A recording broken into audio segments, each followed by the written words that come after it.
In this video, we're going to talk about the good and the bad of joint ownership of property with your children.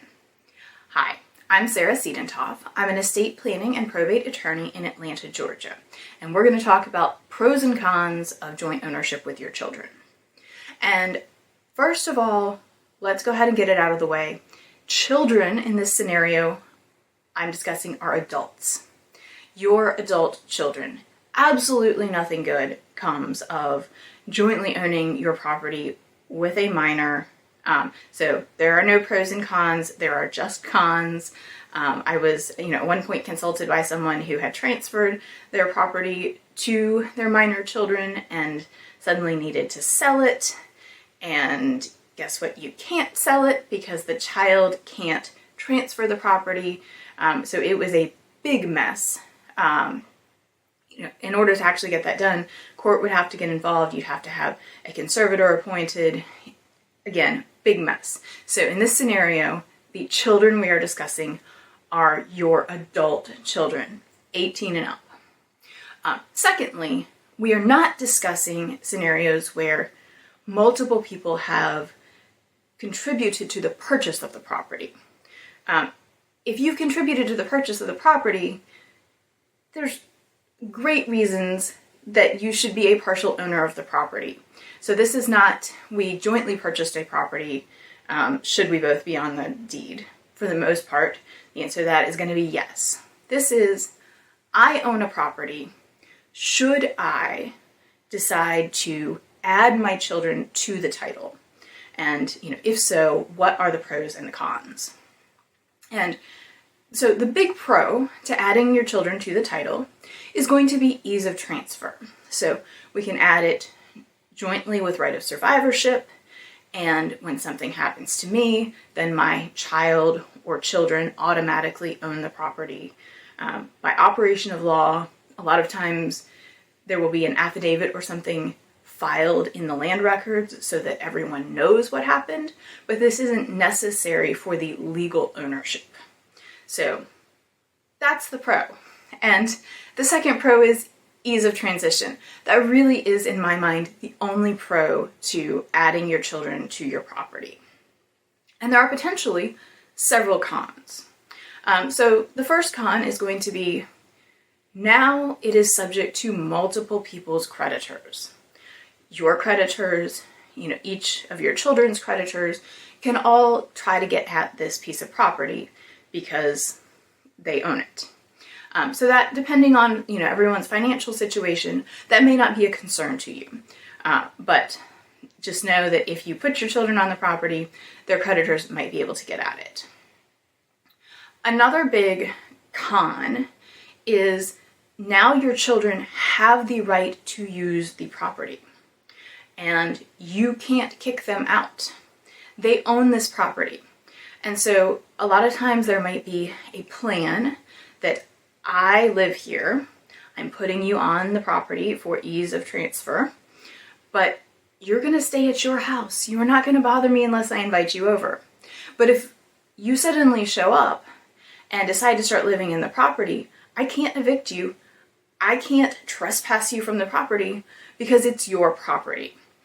So, you and your kids and your dogs and, your best friend can all come live in this house because you own it in addition to me owning it. So that can be a big thing.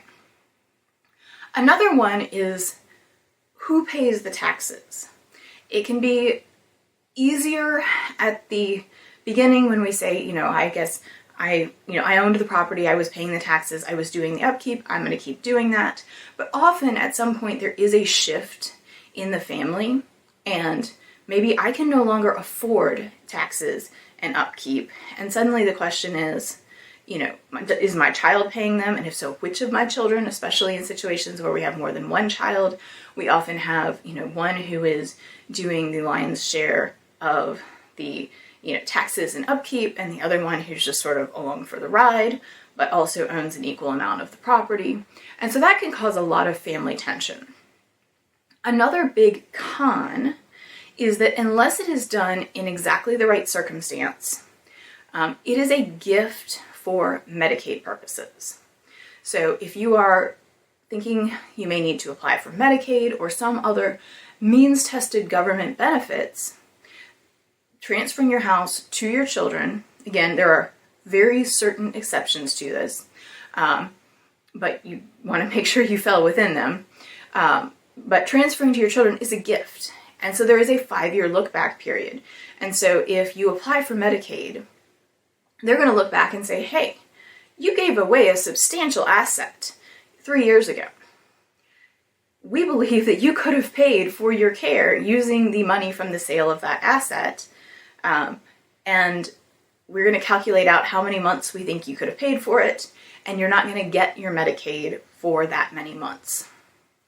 Which maybe doesn't sound that bad until you, when you need Medicaid, it really does sound bad. But maybe it doesn't sound that bad until you understand that if you had just kept the house, you are allowed a residence. So that is one of the things that is not counted against you. And so it's not that you would have needed to sell your house and pay for your care. It is the fact that you gave away something as a gift that has triggered this.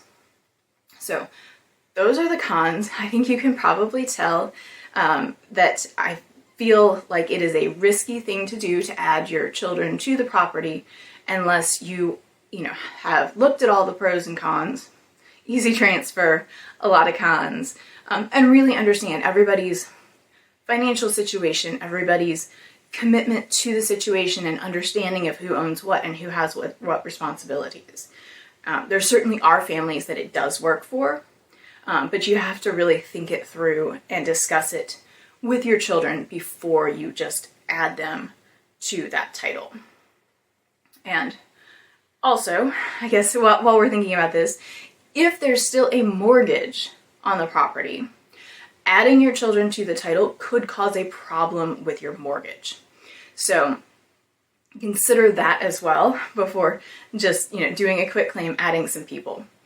And anyway, I've enjoyed talking about this. If you have questions about this, want to think through how are we going to leave the house to our children in the best possible way, I would love to hear from you. And if you enjoyed this content, please like and subscribe.